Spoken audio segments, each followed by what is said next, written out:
বিসমিল্লাহির রহমানির রহিম। শুরু করতেছি মহান আল্লাহর নামে। Hanif complex furniture and door আজ আপনাদের সামনে নিয়ে আসছে একটি শোকেস।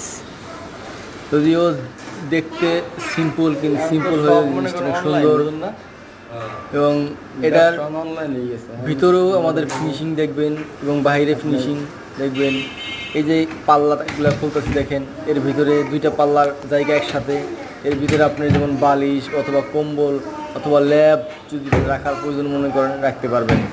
আমরা এইভাবে জিনিস তৈরি করছি। এই যে আলাদা একটা খোপ দিয়ে রাখছি, ছোটো জিনিসপত্র যেগুলো প্রয়োজন এখানে ঢুকাই রাখবেন। এরপরে আপনারা দেখাবো একটা ডাইনিং টেবিল, সেটাও লেগার বার্নিশ করা। ডাইনিং টেবিলটাও অনেক সুন্দর। যদি আপনাদের প্রয়োজন হয় যোগাযোগ করবেন, ইনশাল্লাহ কারখানায় এসে অর্ডার দিতে পারেন এবং রেডিমেড নিতে পারবেন। আসসালামু আলাইকুম।